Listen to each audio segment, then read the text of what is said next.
നമസ്കാരം. ഭാരത് ലൈവിലേക്ക് സ്വാഗതം. പാർത്ഥ, ഇപ്പോൾ ഗവർണർ, ഭാരതാംബ, ഇതൊക്കെ കേരളം മുഴുവൻ ചർച്ചയായ വിഷയങ്ങളാണ്. അതിലിപ്പോൾ കേരള യൂണിവേഴ്സിറ്റി ഈ വിഷയവുമായി ബന്ധപ്പെട്ട് ആ വിവാദങ്ങളെല്ലാം ചക്ക കുഴയുന്നത് പോലെ കുഴഞ്ഞിരിക്കുന്നു എന്ന് തന്നെ നമുക്ക് പറയാൻ കഴിയുമില്ലേ?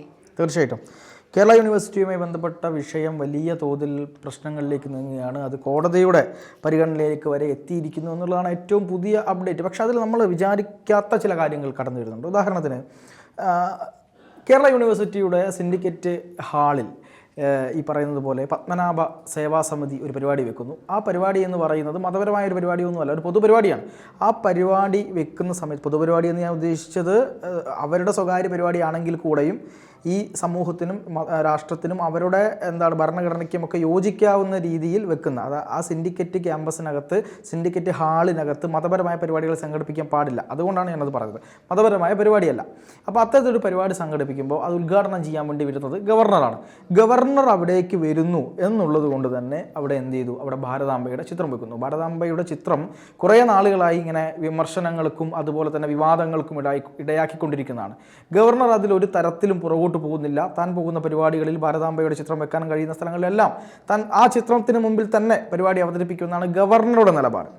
അപ്പോൾ ഇത് വെറും ഒരു രാഷ്ട്രീയ കാര്യങ്ങൾക്ക് വേണ്ടി മാത്രം ഭാരതാംബ എന്ന് പറയുന്ന ഒരു സങ്കല്പത്തെ ഹിന്ദു മതവുമായി കൂട്ടിക്കുഴച്ച് അതെന്തോ ഒരു വലിയ പ്രശ്നമാണ് എന്ന് വരുത്തി തീർക്കാനുള്ള ഇവിടുത്തെ ഇടത് വലത് മുന്നണികളുടെ ശ്രമത്തിൻ്റെ ഫലമായിട്ട് ഇടത് സിൻഡിക്കേറ്റ് അംഗങ്ങൾ ഉൾപ്പെടെ, SFI ഉൾപ്പെടെ, ഷിജു ഖാൻ ഉൾപ്പെടെ ഉള്ള ആളുകൾ വലിയ പ്രശ്നം ഉണ്ടാക്കുകയാണ്. അവിടെ ഈ കാവിക്കൊടിയേന്തിയ സ്ത്രീ അവിടെയുണ്ട്. അതുകൊണ്ട് ഞങ്ങൾക്കത് തിരുത്തുണ്ട്. അത് കാവിക്കൊടിയേന്തിയ സ്ത്രീ നേരത്തെ ആയിരുന്നു. ഇപ്പൊ അത് നമ്മുടെ വിദ്യാഭ്യാസ മന്ത്രിയുടെ സഹോദരിയായി മാറിയിട്ടുണ്ട്.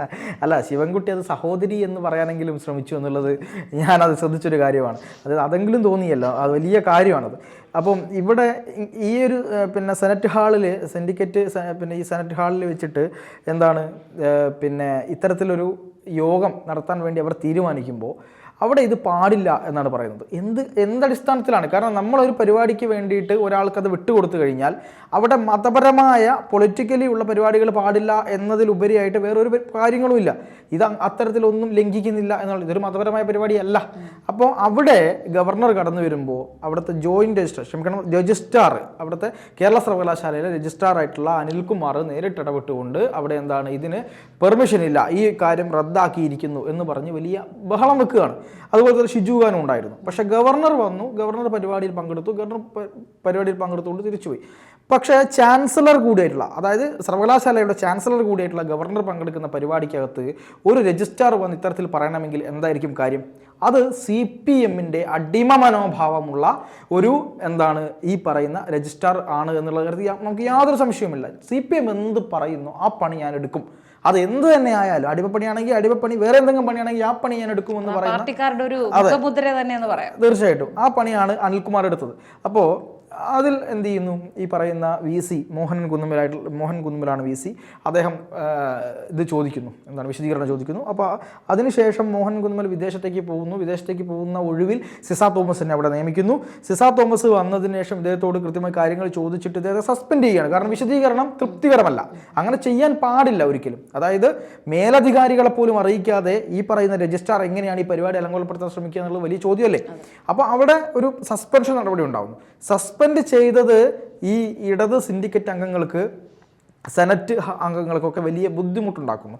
അപ്പോൾ ഈ സെനറ്റ് അംഗങ്ങൾക്ക് ഇത്രയും വലിയ ബുദ്ധിമുട്ടുണ്ടാകുന്ന സമയത്ത് സിൻഡിക്കേറ്റ് മെമ്പർമാർ എന്താ ചെയ്യുന്നത്? അവർ വലിയ പ്രശ്നം ഉണ്ടാക്കുകയാണ്. അവിടെ ഇത് പറ്റില്ല എന്ന് പറയുന്നു, ഇദ്ദേഹത്തെ തിരിച്ചെടുക്കണമെന്ന് പറയുന്നു. പക്ഷേ ആ തിരിച്ചെടുക്കൽ നടപടിയുമായി ബന്ധപ്പെട്ട് വൈസ് ചാൻസലർ പോകുന്നില്ല എന്ന് കണ്ടപ്പോൾ നേരെ രജിസ്ട്രാർ എവിടെ പോവുകയാണ്? ഹൈക്കോടതി പോവുകയാണ്. ഹൈക്കോടതിക്ക് മുമ്പാകെ ഹർജി സമർപ്പിച്ചു. ഹൈക്കോടതി അത് പരിഗണിച്ചു. ഹൈക്കോടതി അത് പരിഗണിച്ചപ്പോൾ ഹൈക്കോടതി ചോദിച്ച ചില നിർണായകമായ ചില ചോദ്യങ്ങളുണ്ട്. ആ ചോദ്യം എന്ന് പറയുന്നത്, എവിടെയാണ് മതചിഹ്നം ഉപയോഗിച്ചത് എന്ന് ഹൈക്കോടതി ചോദിച്ചിട്ടുണ്ട്. 1.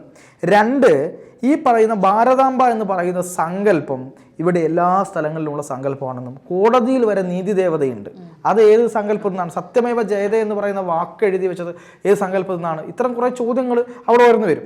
മാത്രമല്ല കോടതി പറഞ്ഞു, കാവിക്കൊടിയേന്തിയ സ്ത്രീ എന്ന് ഭാരതാംബയെ വിശേഷിപ്പിച്ചത് ഒരു കാരണവശാലും അംഗീകരിക്കാൻ കഴിയില്ല. ഈ വൈസ് ചാൻസലറും സിൻഡിക്കേറ്റും സെനറ്റും ഒക്കെ എന്താണ് രണ്ട് തട്ടിലാണ് എന്നുള്ളത് ഞങ്ങൾക്കറിയാം. നിങ്ങളുടെ ഭാഗം കൃത്യമായി പിന്നെന്താണ് ഈ റെഫറൻസ് ആയിട്ട് തന്നെ, അതായത് എഴുതി നൽകണം എന്നുള്ളത് കൃത്യമായിട്ട് കോടതി പറഞ്ഞു. അപ്പോൾ തന്നെ ഇവർക്ക് അപകടം മണത്തു. ഇത് നേരായ വഴിക്ക് പോയില്ല എന്ന് കണ്ടപ്പോൾ ഉടനെ തന്നെ അവർ സിൻഡിക്കേറ്റ് ചേരുന്നു. സിൻഡിക്കേറ്റ് പിന്നെ ചേരുന്ന സമയത്ത് ഈ സെനറ്റിനകത്ത് സിൻഡിക്കേറ്റിനകത്ത് വലിയ ബഹളം ഉണ്ടാകുന്നു. അതായത് ഒരു അജണ്ട മാത്രമാണ് അന്ന് ഉണ്ടായിരുന്നത്. എന്താണ് അജണ്ട? ഈ ഇദ്ദേഹത്തെ പിന്നെ വൈസ് ചാൻസലർ സസ്പെൻഡ് ചെയ്ത് കഴിഞ്ഞാൽ അതിനുശേഷമുള്ളത് സിൻഡിക്കേറ്റിന് ഇത് വിടുക എന്നുള്ളതാണ്. സിൻഡിക്കേറ്റ് വിട്ടിട്ട് സിൻഡിക്കേറ്റ് ഒരു പിന്നെ കമ്മീഷനെ നിയമിക്കും. ആ കമ്മീഷനോ അല്ലെങ്കിൽ അന്വേഷണ സമിതിയോ നിയമിച്ചിട്ട് അവരാണ് പിന്നെ ഈ നടപടി എടുക്കണോ വേണ്ടയോ എന്ന് തീരുമാനിക്കുന്നത്. അപ്പോൾ അത് വൈസ് ചാൻസലർക്ക് ചെയ്യാനുള്ള വൈസ് ചാൻസലർ ചെയ്ത് കഴിഞ്ഞു. ഉടനെ തന്നെ സിൻഡിക്കേറ്റ് എന്താ ചെയ്യുന്നത്? സിൻഡിക്കേറ്റ് ചെയ്യുന്നത് അവിടെ ഒരു ഈ അജണ്ട അല്ലാതെ വേറൊരു അജണ്ട കൂടി കൊണ്ടുവന്നിട്ട് ഈ വൈസ് ചാൻസലർ അല്ല ഈ രജിസ്ട്രാറുടെ സസ്പെൻഷൻ നടപടി അങ്ങ് സിൻഡിക്കേറ്റ് അങ്ങ് റദ്ദാക്കുകയാണ്.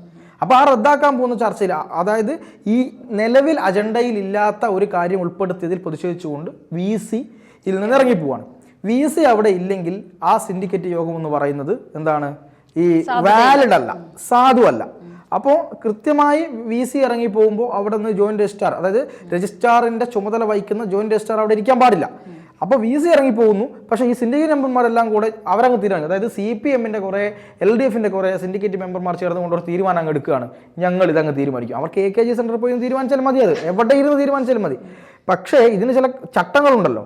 അപ്പോൾ അതുകൊണ്ട് ജോയിന്റ് രജിസ്ട്രാർ അവിടെ ഇരിക്കരുത്. പക്ഷേ ജോയിന്റ് രജിസ്ട്രാർ ഹരികുമാർ അവിടെ ഇരിക്കുന്നു, അവിടെ അത് പാസ്സാക്കുന്നു. അത് പാസ്സാക്കൽ പോലും വാലിഡ് അല്ല. അപ്പോൾ എന്നിട്ട് ഹൈക്കോടതിക്കിലെത്തുമ്പോൾ ഹൈക്കോടതി കുടയുമെന്ന് കണ്ടപ്പോൾ, അതായത് സബ്ജുഡീസ് ആണ്, കോടതിയുടെ പരിഗണനയിൽ ഇരിക്കുന്ന ഏതെങ്കിലും ഒരു കാര്യത്തിൽ നമ്മൾ ഇടപെട്ട് എന്തെങ്കിലും കാര്യം ചെയ്താൽ അത് സബ്ജുഡീസ് ആണ്. അതിനെയും കൂടെ മറികടക്കാൻ വേണ്ടി എന്ത് ചെയ്തു? ഹർജി പിൻവലിക്കുകയാണ്. ഈ രജിസ്ട്രാർ പോയിട്ട് ഈ ഹർജി അങ്ങ് പിൻവലിക്കുന്നു. എനിക്ക് പരാതിയില്ല, അനിൽകുമാർ കാരണം എന്നെ തിരിച്ചെടുത്തു എന്ന് പറഞ്ഞുകൊണ്ട് പിൻവലിക്കുകയാണ്. കോടതി വലിയ കാര്യങ്ങളൊന്നും പറയാൻ പോയില്ല. പക്ഷേ കോടതി ഒരു കാര്യം പറഞ്ഞു.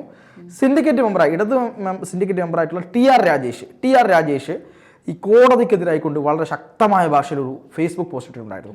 അത് കോടതിയുടെ ശ്രദ്ധയിൽപ്പെട്ടിട്ടുണ്ടെന്നും എന്താണ് നിങ്ങൾ ഉദ്ദേശിക്കുന്നത്, കോടതിയെ ഭീഷണിപ്പെടുത്തുക എന്നതാണോ നിങ്ങൾ ഉദ്ദേശിക്കുന്നത് എന്ന് കൃത്യമായി കോടതി ചോദിച്ചു. എന്നിട്ട് പറഞ്ഞത് ഇയാൾക്കെതിരെ ക്രിമിനൽ നടപടി പ്രകാരം കേസെടുക്കും, സ്വമേധയാ കോടതി കേസെടുക്കും, നോട്ടീസ് അയക്കാൻ വേണ്ടി പറഞ്ഞിട്ടുണ്ട്. അതുകൊണ്ട് സഖാക്കന്മാരുടെ ഈ തളപ്പ് അങ്ങനെ വേണ്ട, കോടതിയോട് വേണ്ട. അല്ല, ഒരു ഡൗട്ട് ചോദിച്ചോട്ടെ. ഇപ്പം നേരത്തെ പാർത്ഥൻ പറയുന്നുണ്ടായിരുന്നു കാവിക്കൊടി ഏന്തിയ ഒരു സ്ത്രീ എന്ന് ഭാരതാംബയെ വിശേഷിപ്പിച്ചത് കോടതി അത് പരാമർശിച്ചു എന്ന് പറഞ്ഞു. അപ്പം അങ്ങനെയാണെങ്കിൽ ഞങ്ങൾക്ക് ഭാരതാംബ എന്ന് വിളിക്കാനല്ല ഇഷ്ടം, ഭാരതാംബയല്ല, ഞങ്ങളുടെ ഭാരത അച്ഛനാണെന്ന് വിളിക്കാനാണ് ഇഷ്ടം എന്നൊരു മാധ്യമ പ്രവർത്തക പറഞ്ഞതായി ഞാൻ കേട്ടിട്ടുണ്ട്. അപ്പൊ അവർക്കെതിരെ നടപടി ഉണ്ടാവേണ്ടത്. തീർച്ചയായിട്ടും അതൊക്കെ കേസുകൾ പോയി കഴിഞ്ഞാൽ എങ്ങനെയാണ് അതിനെ സുപ്രീം കോടതി കാണുക, ഹൈക്കോടതി കാണുക എന്ന് നമുക്ക് പറയാൻ പറ്റില്ല. പക്ഷേ ഭൂരിഭാഗവും വലിയ വിമർശനങ്ങൾ ഏറ്റുവാങ്ങേണ്ടി വരും. ഇത് രണ്ടാമത്തത് കാര്യം എന്ന് പറയുന്നത്, ചില കാര്യങ്ങളൊക്കെ നമ്മൾ ഇപ്പം നിർവചിക്കപ്പെടാത്ത ചില കാര്യങ്ങൾ, നമ്മുടെ സംസ്കാരം, നമ്മുടെ പാരമ്പര്യം, ഇതിനൊന്നും കൊട്ടം തട്ടാത്ത വിധത്തിലായിരിക്കണം നമ്മുടെ ഭരണഘടനയുടെ പോക്ക് എന്ന് എഴുതി വെച്ചിട്ടുണ്ട് ആമുഖത്തിൽ. അതും കൂടെ ചേർത്തുകൊണ്ടാണ് സുപ്രീം കോടതിയൊക്കെ ഭരണഘടനയെ നിർവചിക്കുന്നത്. അതാണല്ലോ. അപ്പം ഇവിടെ എന്ത് സംഭവിച്ചു? TR രാജേഷിനെതിരെ കൊണ്ട് ശക്തമായ നടപടി കോടതിയുടെ ഭാഗത്ത് നിന്ന് വരും എന്ന് ഏകദേശം ഉറപ്പായി കഴിഞ്ഞു. ഈ ഒരു സമയത്താണ് ഇവർ ഈ ഹർജി പിൻവലിച്ചുകൊണ്ട് മുന്നോട്ട് പോകുന്നത്. ഹർജി പിൻവലിച്ച ശേഷം കോടതി ഒരു കാര്യം കൂടെ പറഞ്ഞു, നിങ്ങൾക്കിതിൽ എന്തെങ്കിലും പരാതി ഉണ്ടെങ്കിൽ നിങ്ങൾക്ക് ഹൈ അതോറിറ്റിയെ സമീപിക്കാം. അതായത് ഹൈ അതോറിറ്റി എന്ന് പറയുന്നത് വൈസ് ചാൻസലർക്ക് മുകളിലുള്ള ചാൻസലറാണ്. അപ്പോൾ ഇനി പന്ത് കോടതി മെല്ലെ തട്ടി ചാൻസലറുടെ അടുത്ത് കൊടുത്തിട്ടുണ്ട്. ഗവർണറുടെ അടുത്തേക്ക് പന്ത് കോടതി തട്ടിക്കൊടുത്തു. അപ്പോൾ ഇതിൽ കളിച്ചിട്ടുള്ള അസിസ്റ്റന്റ് രജിസ്ട്രാർ, അതായത് ജോയിന്റ് രജിസ്ട്രാർ ആയിട്ടുള്ള മനുഷ്യൻ, ഈ ഹരികുമാർ എന്ന് പറയുന്ന ഈ മനുഷ്യൻ എന്തുകൊണ്ടാണ് അവിടെ ഇരുന്നത് എന്നൊരു ചോദ്യം സിസ തോമസ് ചോദിച്ചിട്ടുണ്ട്. അതിന് ഇന്ന് രാവിലെ 9 മണിക്കുള്ളിൽ മറുപടി നൽകണമെന്നാണ് പറഞ്ഞത്. പക്ഷേ ഈ മറുപടി നൽകാതെ ഇയാൾ മുങ്ങി. അയാൾ മുങ്ങിയത് കൊണ്ട് തന്നെ 10-11 മണിയാകുമ്പോഴേക്ക് ഇദ്ദേഹത്തെയും സിസ തോമസ് സസ്പെൻഡ് ചെയ്തു. ഈ കാര്യത്തിൽ ഇവർക്കൊന്നും ചെയ്യാൻ കഴിയില്ല എന്നുള്ള രീതിയിലാണ് പോകുന്നത്. ഇനി പന്ത് ഗവർണറുടെ കോർട്ടിലാണ്. ഗവർണർ ചെയ്യാൻ പോകുന്ന കാര്യം, അതാണ് പരമപ്രധാനമായ കാര്യം. ഞാൻ മനസ്സിലാക്കുന്ന അനുസരിച്ച് ഗവർണർ ഈ കാര്യത്തിൽ ശക്തമായ തീരുമാനങ്ങൾ എടുക്കാൻ വേണ്ടി പോകുന്നു. ചാൻസലറാണ്, സർവ്വ അധികാരങ്ങളുള്ള ചാൻസലർക്കാണ്. അപ്പോൾ ചാൻസലറായിട്ടുള്ള ഗവർണർ ഈ കാര്യത്തിൽ കൃത്യമായ ചില നടപടി എടുക്കാൻ പോകുന്നു. അതായത് രജിസ്ട്രാറുടെ സസ്പെൻഷൻ പിൻവലിച്ചത് ശരിയാണോ എന്ന് പരിശോധിക്കും, രജിസ്ട്രാർ ചെയ്തത് ശരിയാണോ എന്ന് പരിശോധിക്കും, ജോയിന്റ് രജിസ്ട്രാർ ചെയ്തത് ശരിയാണോ എന്ന് പരിശോധിക്കും, സിൻഡിക്കേറ്റ് മെമ്പർമാർ അവിടെ ഗവർണർ തടഞ്ഞു എന്ന പരാതി നിൽക്കുന്നുണ്ട്, അത് ശരിയാണോ എന്ന് പരിശോധിക്കും. ഈ കാര്യങ്ങളെല്ലാം തന്നെ പ്രാഥമികമായി പരിശോധിക്കുമ്പോഴും കേരളത്തിലെ ഇടത് സിൻഡിക്കേറ്റ് മെമ്പർമാരും ഈ പറയുന്ന രജിസ്ട്രാറും ജോയിന്റ് രജിസ്ട്രാറും എല്ലാം കൂടെ ചെയ്തത് ശരിയല്ല എന്ന നിയമവശമാണ് പുറത്തു വരുന്നത്. അതുകൊണ്ട് തന്നെ ഒരു പക്ഷേ ഗവർണർ, ചാൻസലർ കൂടിയായിട്ടുള്ള ഗവർണർ സിൻഡിക്കേറ്റ് വരെ റദ്ദാക്കിയേക്കും എന്നുള്ള വിവരങ്ങളാണ് ഗവർണറുമായി അടുത്ത വൃത്തങ്ങളിൽ നിന്ന് നമുക്ക് മനസ്സിലാക്കാൻ കഴിയുന്നത്. അതോടുകൂടി വലിയ തിരിച്ചടിയായിരിക്കും ഇവർക്ക് ഉണ്ടാകാൻ പോകുന്നത്. ഇടതുപക്ഷത്തിന് എടുക്കുന്ന വലിയ തിരിച്ചടിയായിരിക്കും. കാരണം സുപ്രീം കോടതിയിൽ പോയാലും ഹൈക്കോടതിയിൽ പോയാലും ഗവർണറുടെ ഭാഗങ്ങളൊക്കെ കേട്ട് കൃത്യം നിലപാടെടുത്ത് അതിൽ പോലും ഹൈക്കോടതിക്കും സുപ്രീം കോടതിക്കും ഇവരുടെ ചില നിലപാടുകൾ അംഗീകരിക്കാൻ കഴിയില്ല. സബ് ജുഡീസ് ആയിട്ടുള്ള കാര്യങ്ങൾ വരെ ചെയ്തു എന്നിവർ കൃത്യമായി ബോധിപ്പിക്കും. അപ്പോൾ ആ രീതിയിലേക്കാണ് കാര്യങ്ങൾ പോകുന്നത്. കേരളത്തിലെ ഈ പറയുന്ന വിദ്യാഭ്യാസ മേഖലയിൽ ഞങ്ങളുടെ കുത്തകയാണ് വിദ്യാഭ്യാസ മേഖല എന്ന് പറഞ്ഞുകൊണ്ട് നിൽക്കുന്ന ആളുകൾക്കേറ്റ തിരിച്ചടി തന്നെയാണ് എന്ന് പറയാതിരിക്കാൻ കഴിയില്ല. ഗവർണർ എന്തായാലും ശക്തമായ തീരുമാനത്തിലേക്ക് പോകുന്നു എന്നാണ് മനസ്സിലാവുന്നത്.